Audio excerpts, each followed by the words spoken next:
Yeah, that was good. Okay. All right. It looks like Joe needs to restart his computer. He's having some audio issues and he'll be right back. But we can go ahead and get started with each other. So hi, everybody. Welcome to Wednesday. Is that what today is? Hi. The days, the weeks, the months, right?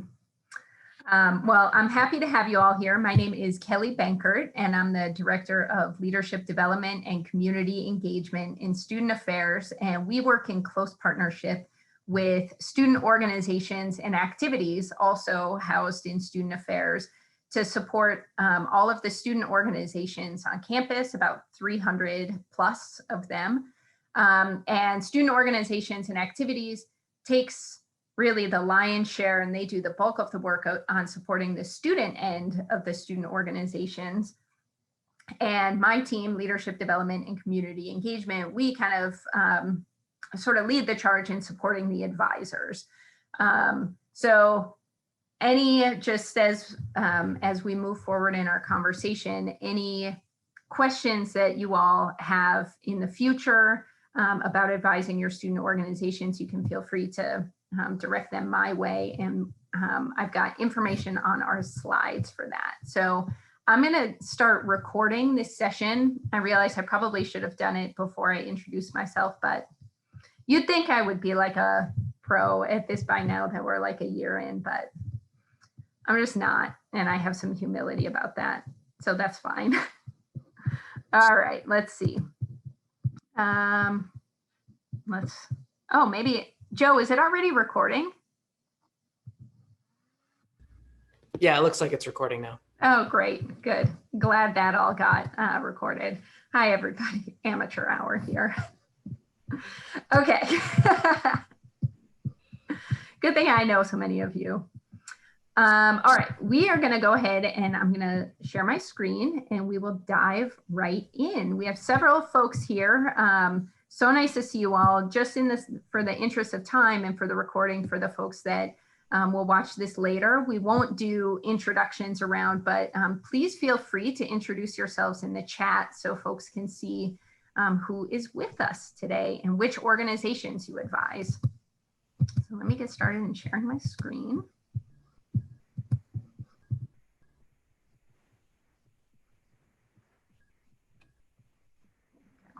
Okay. So welcome to our Student Org Advisor Orientation. For those of you who are brand new advisors, hopefully this will provide you with some just good baseline information about what your roles and responsibilities are as a student organization advisor. And for those of you who have been advisors for a long time, hopefully this will just be a little bit of a refresh. Sometimes the spots that we point you to may have been updated, and so this will hopefully give you some of that information. Our outcomes for today, what we are hoping you'll get by the end of this orientation, is that you'll be able to navigate to the resources that we have to help your organizations. You'll be able to describe your responsibilities as an advisor, and you will be able to access resources to develop advising skills that center student learning. Well, let's start with some introductions. Again, my name is Kelly Bankert. I'm the Director of Leadership Development and Community Engagement, and Joe Littell is on our session today representing student orgs and activities. So Joe, do you want to chime in and introduce yourself briefly? Sure. Good morning, everyone. Joe Littell, an assistant director, and I work with student organization education, training, and resources. I've been with Northwestern since 2014, and I assist Kelly with some of the advisor communication and events like this. Great. And Joe is just an unbelievable professional in this work. He is he's like front of the field in my view. And so if you have questions that are super detailed or questions that you're like, oh my gosh, no one's going to know the answer to this related to my student organization, Joe will know. So do not hesitate to reach out to him. Sorry, Joe, that I just offered you as an unending resource to folks. Okay, so here's a little bit about how we can help you as an advisor. So the first piece is leadership development for org officers. So if you are working with your student organizations and meeting with the organization officers regularly and just want to brainstorm a little bit about how to support them, how to help them grow as leaders, how to help them grow their organization or do their work a little better or differently, we are always here to help you think through those kinds of conversations or that work. We can help identify opportunities for advisors and their students to have productive relationships. So talking through what it looks like to meet regularly with folks or different sort of layers of engagement with your student organization. We are here as a sounding board to provide perspective when difficult topics arise, as they always inevitably do, and they look different for every single organization. Please do not ever feel like you need to go it alone and figure it out on your own. We can help think through evaluation and assessment frameworks for you to support your student organization's mission and goals. So if your organization is excited about thinking about some assessment or doing some benchmarking or evaluating their work, we can help you think through how to support them in that work. And then we will support the communication with student organizations through student organizations and activities, and then through our advisor listserv also, any changes in policies or resources, expectations, or opportunities for your organization. So that's kind of our basic role and ways that we support what you all are doing. As you get into advising your organization, or even if you've been advising them for years, this I think is a helpful reflective exercise to take 5 or 10 minutes just on your own time to think through these questions. Ask yourself why you are engaged in this work as an advisor. For many of us, advising student organizations is on top of our regular job responsibilities. It's just a plus one, something that we are doing because we believe in the power of student organizations and involvement and engagement, and we want to support students. Or maybe our day jobs don't give us a lot of direct interaction with students, and advising organizations is a great way to do that. So take a little bit of time and think through these questions on your own, just to help ground you a little bit in your purpose and help you make meaning of your own experience as an advisor. So you can read through these questions here. And a little pro tip around reflection is that you can adapt these questions then to have a great conversation with your students about why they are involved in the organization, why they decided to take on a leadership role in the organization. So just a little self-reflection to also then plug doing a little bit of reflection with your students. Okay, now we'll get into some of the nuts and bolts of being an advisor. And you will see the next couple of slides just have a ton of links in them. And we're not going to go through every single one of these things, but I just wanted to make sure, and I'll send this out as a PDF so you all have all of these links. Really, what we want you to be able to do is find the resources that you need and be able to answer the questions that you have as much as possible. You don't need to have every single bit of every single policy logged in your brain to pull out at a moment's notice, but you need to be able to know where to find things. And so this hopefully will be a resource that will get you there. So there are a few bullet points here related to compliance. So just making sure that you're in good standing as an advisor, that your organization is in good standing. The first resource is Wildcat Connection, which is the student organization platform. And it does kind of an incredible amount of work. I'm always surprised and impressed by what it can actually do when I go in there and take a look at things. So if you haven't gone into Wildcat Connection and kind of checked out your organization's page and what you can do in there as an advisor, it's worth the time to do it. Joe led a great session just last week, even about student organization elections, and those can all be run through Wildcat Connection. So there's a lot there, and it's important that you are in Wildcat Connection as the advisor and listed on there so folks can find you if they need you. But then also the students use it as well for maintaining their organization. So it's worth getting in there a little bit and taking a look. The advisor agreement is something that each of you should have signed with your organization and just lays out sort of basics of being an advisor. So the idea of the advisor agreement is not only a document that just, sort of formalizes the relationship with the student organization, but it also provides an opportunity for a conversation with the student leaders about your mutual expectations of one another. So just make sure that your advisor agreement is signed and on file and up to date. The third bullet point here is important to know about for organizations that have a budget of any sort. So if your organization ever organizes events or pays speakers or does fundraisers or anything that is related to money in any way whatsoever, the Student Organization Finance Office, or SOFO, as it's called, is a critical resource for you and for your organization. Students who are leaders in their organizations that have a budget and work with money in any way have to go through some training through SOFO. So it's their responsibility to really learn how to work with the SOFO system. But as an advisor, you're responsible for always kind of checking in on what they're spending and how they are using their funds. You sign off on expenses that they have through a voucher system. And it's important just to know kind of how the whole operation functions. When advisors change for an organization, SOFO also has a form that advisors need to fill out. So as you are exiting your role as an advisor with an organization, there's a form to fill out to sort of close your relationship with that organization in SOFO. And when you're a new advisor, there's a form to fill out that gives you the authority to sign documents for your organization. So check out SOFO. They also have an advisor listserv that you can sign up for if you want to receive communications directly from them. But we try to kind of get information out.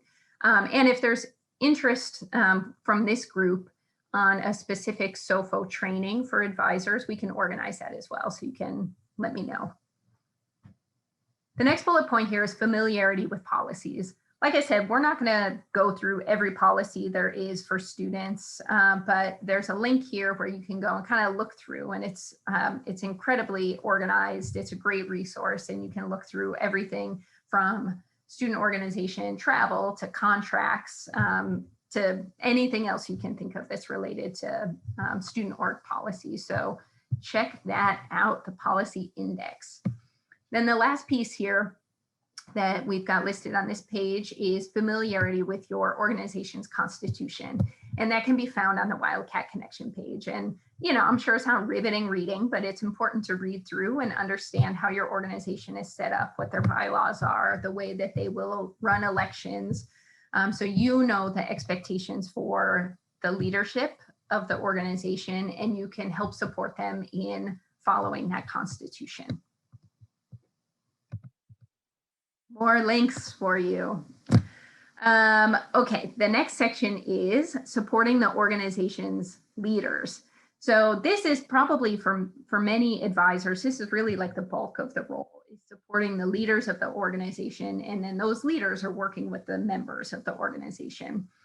So again, just pointing you to the advisor resources. So at any kind of whatever the organization is doing, there are links on that page that will help you think through how they can do that work. Kind of the nuts and bolts, the logistical things, the ways to navigate the university to get done what they want to get done.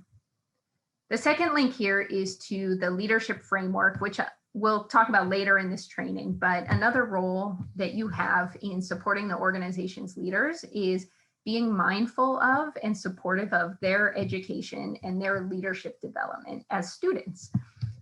When students are involved in an organization, it's an incredible learning opportunity for them. And so as an advisor, our hope is that you will help them kind of unlock that learning, or you will help them make meaning of their experiences within their student organization through conversation mostly, asking reflective questions, helping them debrief and process not only events and kind of like what their organization is doing, but things like group dynamics within their organization, helping them think about issues related to equity within their organizations, issues related to conflict and how those conflicts may be playing out in terms of interpersonal relationships, but also what might be playing out in terms of power dynamics, for example. So there's a lot that folks can be learning just from the operation of their organization. And then there are questions around sort of the bigger like meaning and purpose of the work that they're doing in their organizations. Why do they care about it? How does it relate to the way they view themselves and understand themselves? How does the work of their organization and their role in it relate to how they understand themselves in the world and the kind of work that they want to do or the kind of life that they want to live after they graduate from Northwestern? So there's a lot of fodder in their work as a student organization, and you as an advisor have a wonderful opportunity to help them unpack those experiences, make meaning of them, learn from them, and become better leaders as a result of their work with the organization. And then the link, the last link in this section, again, is the policy index. Just kind of, that's how you can support them in getting the work done that they want to get done within their organization, and if questions come up for you. And then this last section on this page is navigating to some other resources that are outside of that student org page. So the top one is around the policies, event planning forms. I obviously am putting this link in a million places because I think it's so well organized and it's so thorough that it's worth having the link a couple of times there in case you need to find it. Also, important to be familiar with the Student Code of Conduct. Again, you don't need to read the whole thing, but just knowing where it is in case questions come up for you. If you ever get a feeling in your gut that there is something that is going on in the organization, or you hear about something that's going on in the organization that might be like, well, a little bit off or maybe not quite right, that's a good place to start, is the Student Code of Conduct, and then also our partners in the Office of Community Standards or with student organizations activities or us. Always loop other people in if you're ever feeling that way. Northwestern has strict policies around hazing, not allowing it. So familiarize yourself with the hazing prevention website and be mindful of when you are hearing about things that may be happening with your organization, particularly as they're bringing in new members, to ensure that we are not allowing any type of hazing to take place.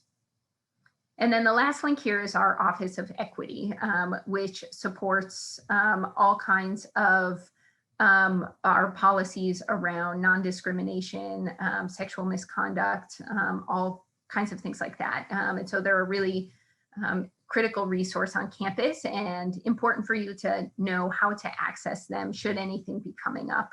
Questions that you have, again, you know, those kinds of questions that are like, maybe I just wanted to have a conversation with someone about this.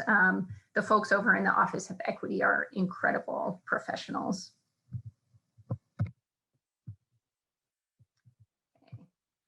This slide is just to point you to the kind of the big picture and the big ideas around Northwestern's staff handbook and our workplace commitment to providing a respectful, accessible, and inclusive environment for all members of the community. And that goes for student organizations too. And so if we are setting that expectation for ourselves and for our students, it's a good place to start. So that conversation is a good one to have when you're first entering into an advisor relationship with students, that's sort of the framework and the place that you start from. The next part here about responsible employees is the university's policy and commitment around our responsibility as staff members or faculty members. We are responsible employees, which is kind of like the language that we use for sort of like the idea of like mandated reporting. So if you hear of something that is going on that is related to sexual misconduct or discrimination or harassment, you are required to report those things. So the Office of Equity, you can contact us, you can contact student organizations and activities. Really, any one of those resources, if you start there, we will get you to the right place for that, but it is your responsibility. And then I included the Title IX statement as well, just because it's so important to lift this out as well, and just to name our commitment to creating an environment that is free of harassment and sexual violence and retaliation. Okay, I'm going to turn it over to Joe, who is going to engage us in some what would you do ifs. Thanks, Kelly. And if folks don't, hopefully folks can hear me. I had some audio issues earlier.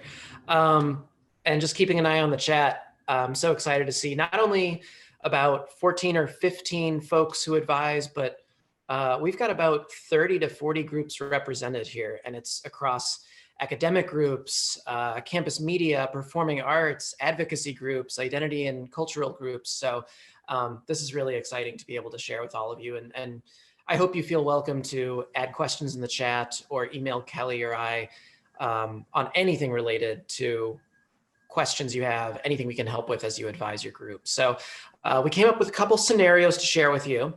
And here's the first one.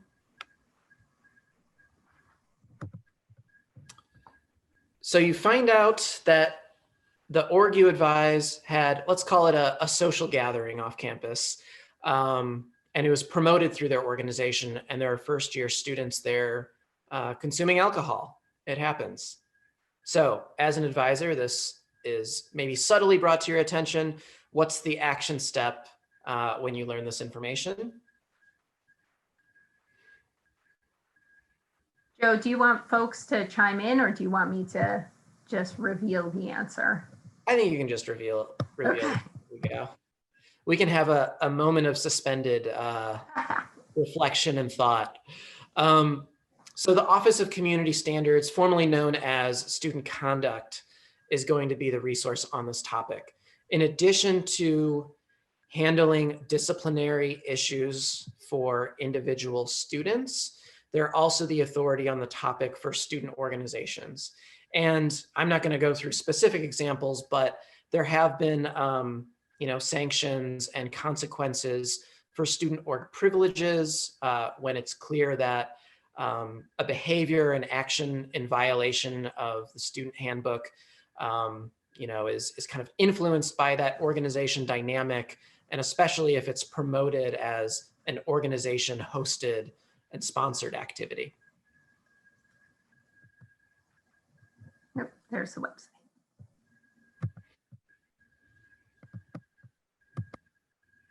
All right, next scenario.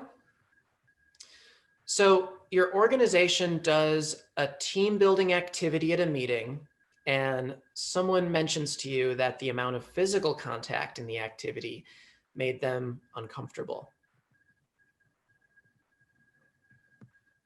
What we do in this scenario as an advisor.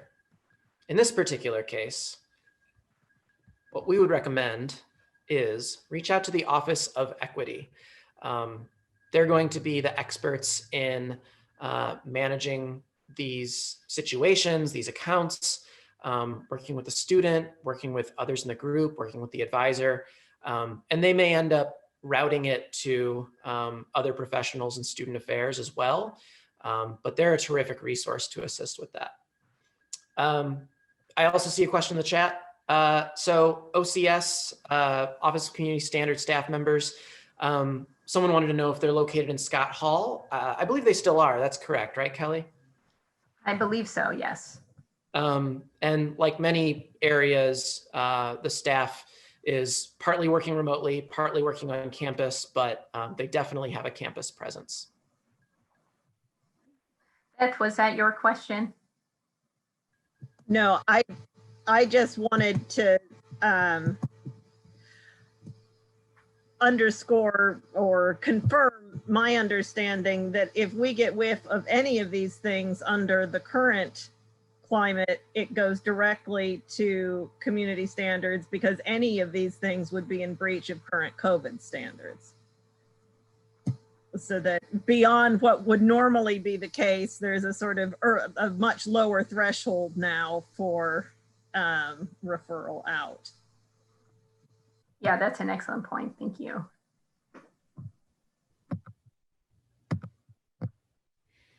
All right, in this third scenario, the organization you advise wants to bring a speaker to campus, and your student contact tells you the speaker needs to sign a contract, and they'll need, in this case, it's an outdoor event, perhaps due to COVID guidelines, and they're looking to rent a tent and mobile AV for the event, as well as prepare for their COVID precautions. So what are going to be the next steps with this? Obviously, there's a little bit specific and a little bit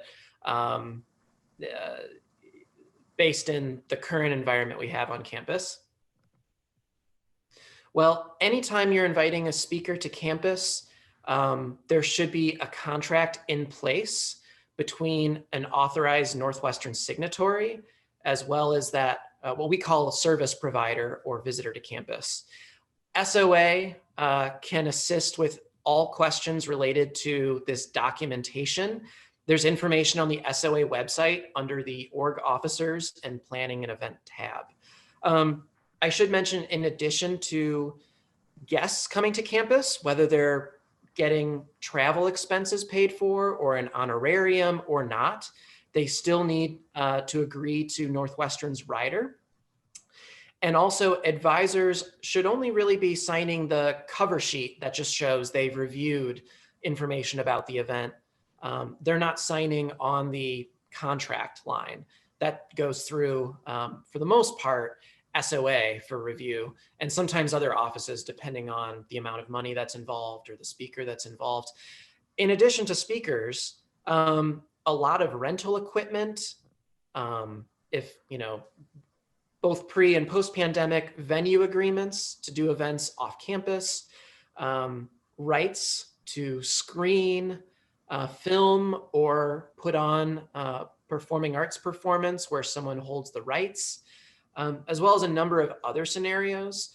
Those all require contracts and are all still going through this process through SOA. So as you learn in conversation with students what they're planning for the end of this term and spring, any sort of service from a provider is likely going to come with some sort of agreement. You'll want to direct students to SOA. Most folks who are in that role and have that responsibility should already know that through our education, but we know sometimes there's folks that transition at odd times or step down, or you know, the person from the group that did the training isn't necessarily the one responsible for that process for a specific production or event.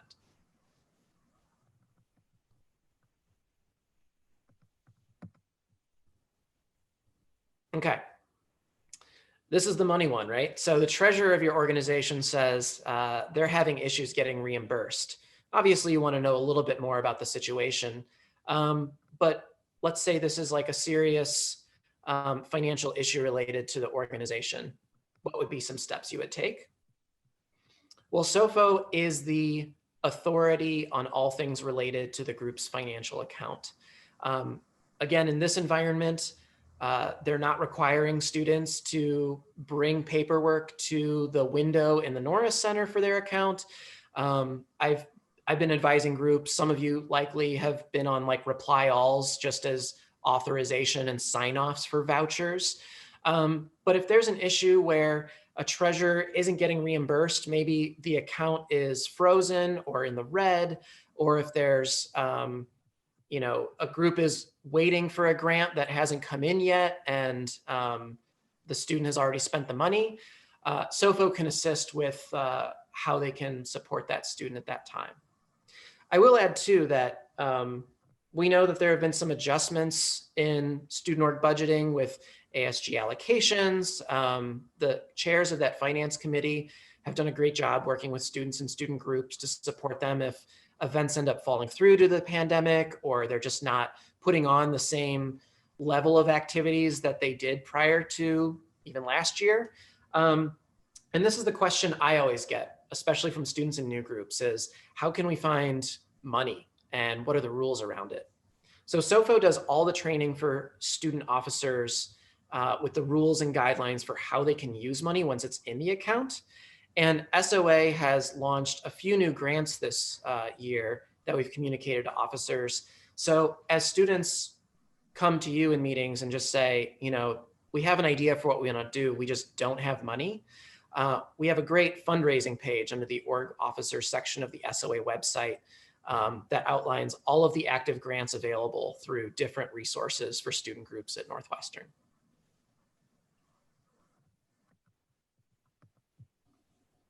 Okay, we're going to suspend our belief and just say, you know, we're kind of, everyone's been vaccinated and we're out of the tunnel. So your organization lets you know that they're planning a trip as a group to another university. What would be your next step if they come to you and just say, what are we supposed to register, or how do we make sure this is in compliance? So we have information on travel for student groups available under the org officers section of the SOA website. There's different rules and guidelines that apply depending on the distance that's being traveled. But it's always good for the advisor to have information and emergency contacts, and we update policies around student org travel, as well as some resources for groups to maybe save a little money if they are actually booking flights or renting vehicles or seeking overnight accommodations. So we update information on that website regularly, though we know right now, you know, travel is probably down 99% in our student orgs compared to other years. Right. Thank you, Joe. I'm sure many of you who have been advising organizations for a bit could come up with 10 or 15 other different kinds of scenarios, but hopefully you get the idea through these scenarios that you are not alone in navigating them, that there are resources that are on the website to help you navigate your questions. And then also Joe and I and other folks on our teams are always available as well. So just to wrap us up here for a few minutes, I want to touch a little bit on student development as a big part of your role as a student organization advisor. What is the role of an advisor? There, I think, are questions that come up sometimes of what's in your purview? How much are you supposed to do? Is the work of the organization your responsibility now that you're an advisor? So let's take a look at who you are. Really, we think of the role of an advisor as a mentor, a team builder, helping to mediate conflicts if they come up. You're someone who helps students to reflect and make meaning of their experiences. You're an educator, and you're someone who can help to motivate students and help interpret policy for them. So that's kind of how we think of your role as an advisor.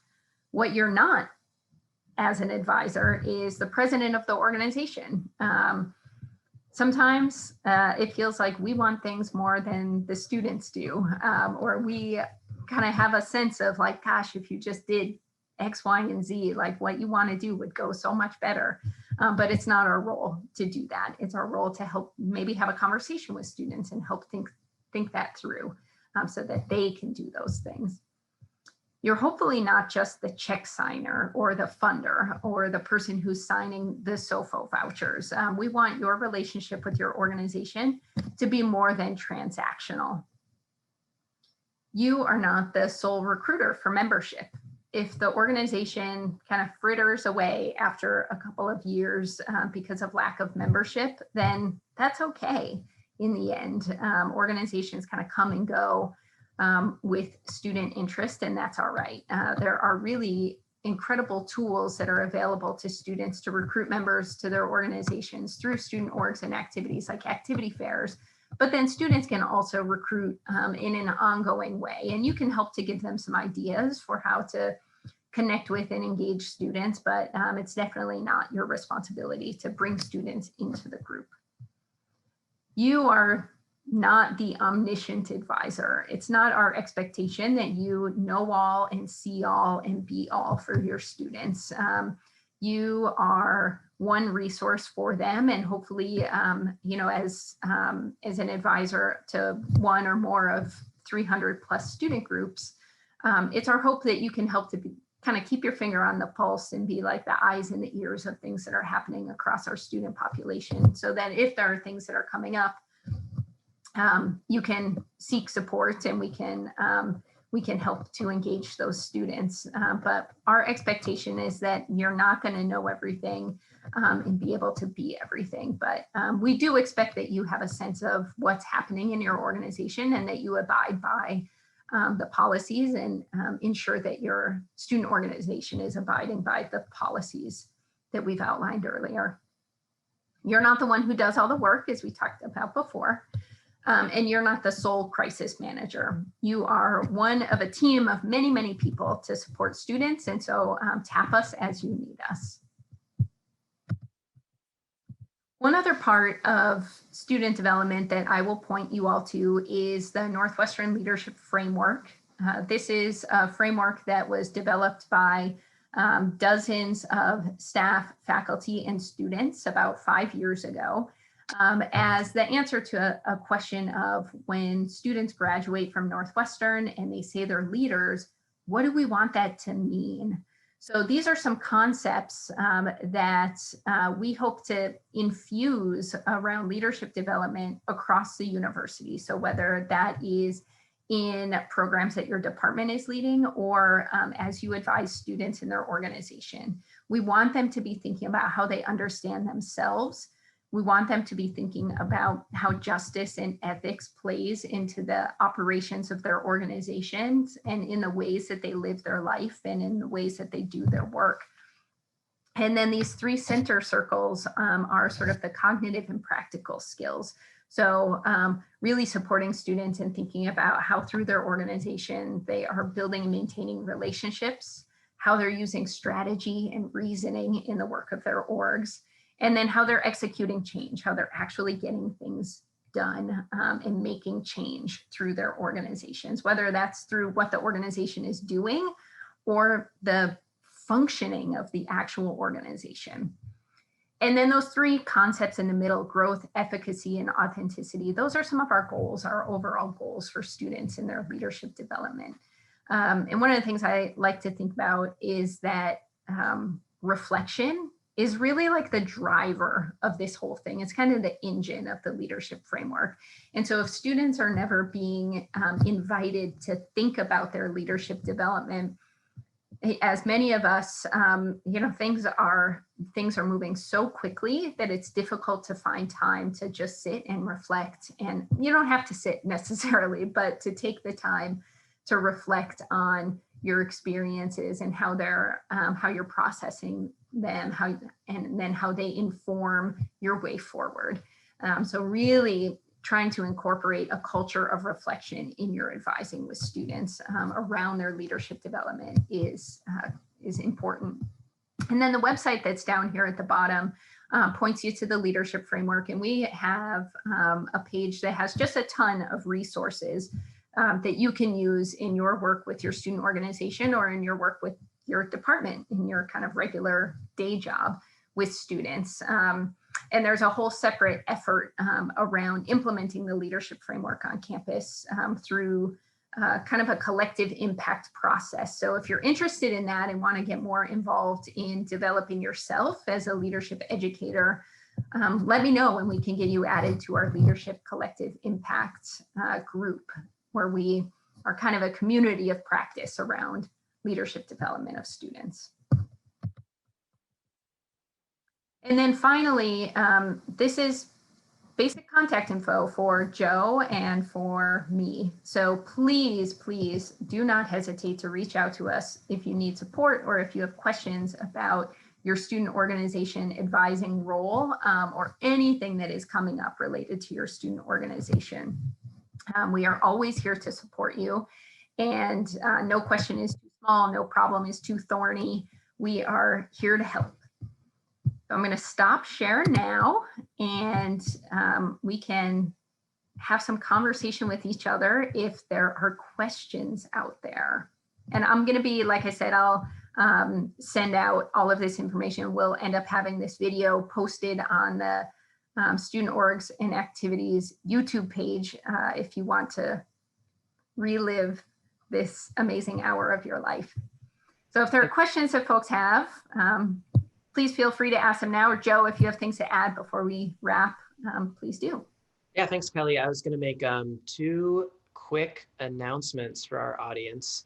The first is we are launching a digital journal for the student org community. For now, it's called the Student Org Spot, and it's a space for student org leaders, student org members, advisors, staff, to just share knowledge that they think would benefit the student org community as a whole.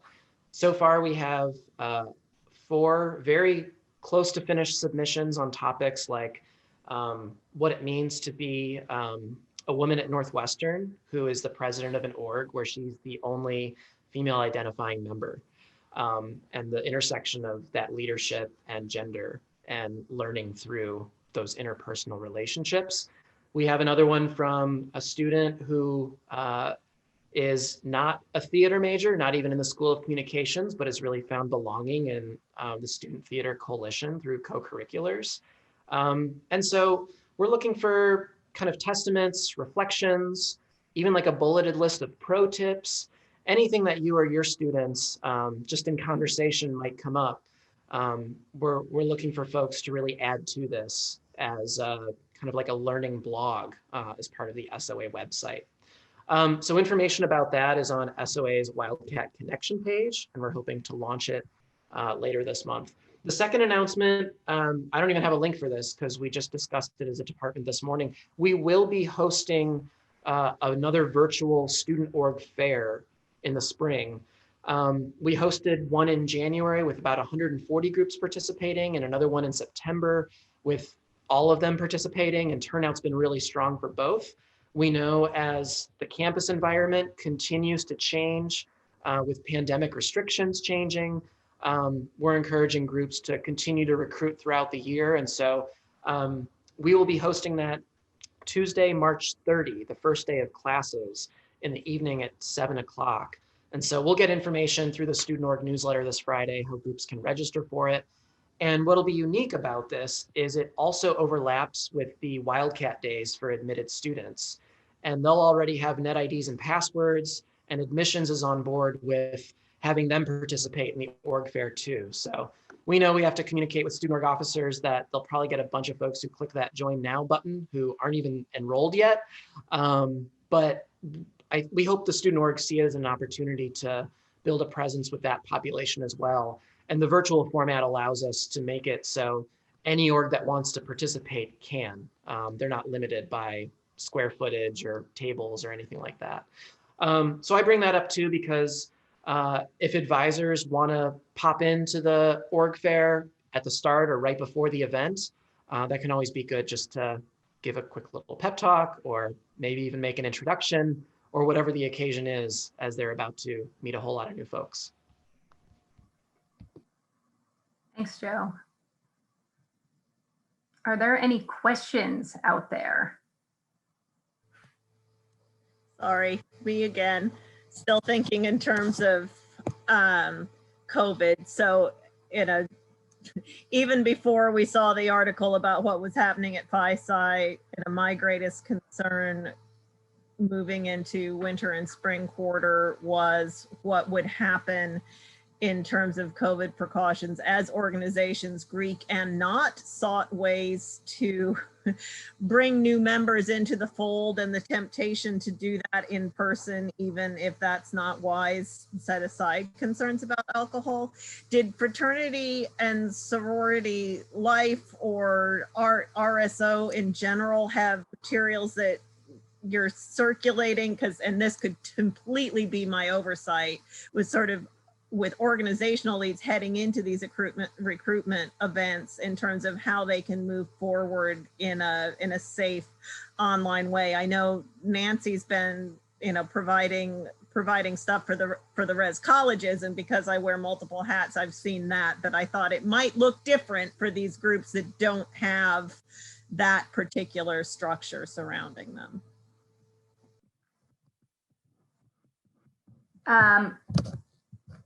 It's complicated with COVID, very complicated and challenging. One of the greatest challenges of our lifetimes, hopefully. Yes, there has been lots of communication to students and student organizations kind of in multiple different ways.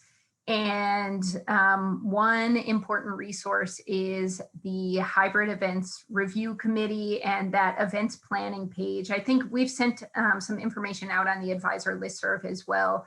That is some guidelines for student organizations for events that they're having. And that would include any kind of gathering that students are having. So at this point, I think the allowable, and Joe just dropped that link in the chat.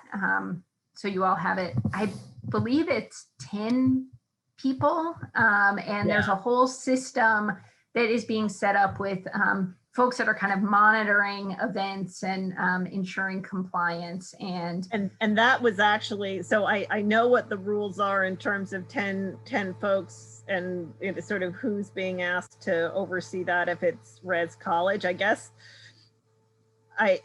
one of the questions is to what extent we are considered the responsible party one of our RSOs wishes to have. And I don't, and particularly with recruitment, I don't think there's any way you could have all the, one hopes for organizations that 10 would be insufficient for recruitment. So thinking about what that looks like online as a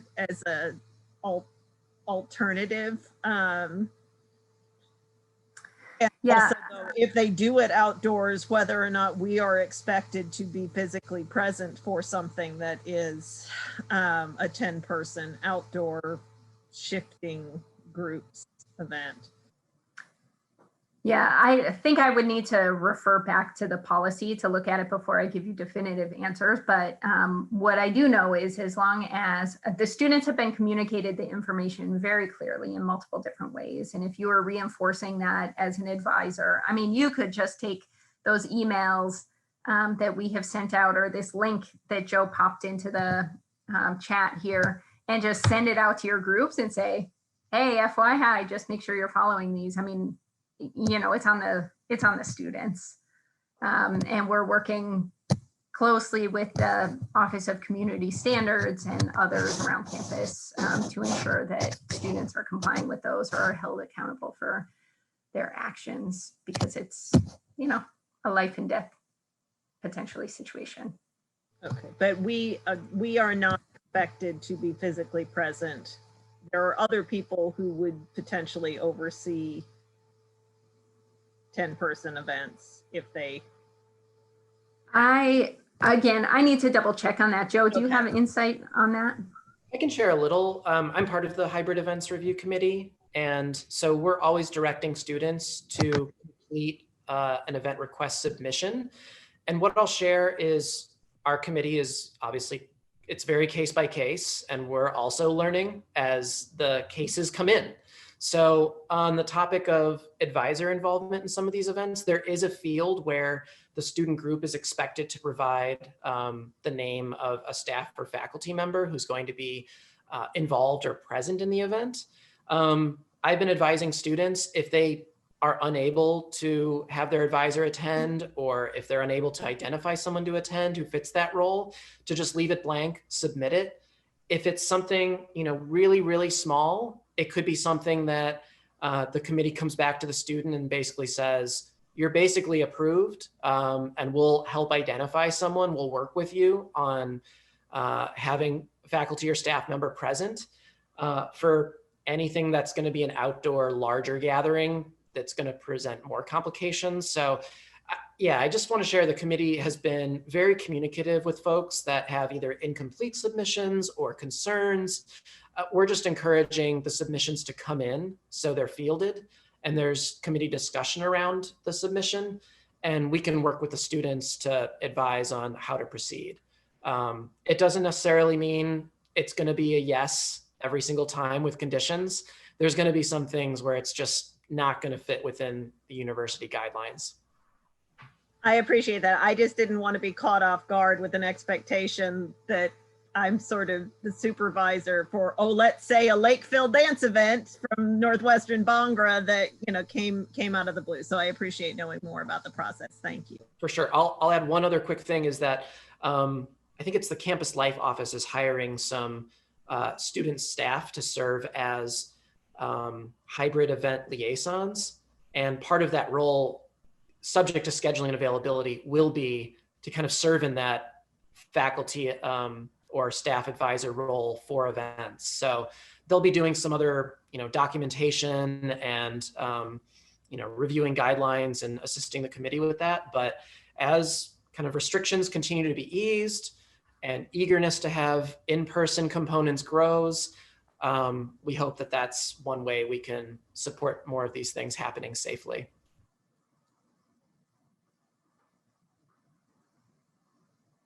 Other questions out there?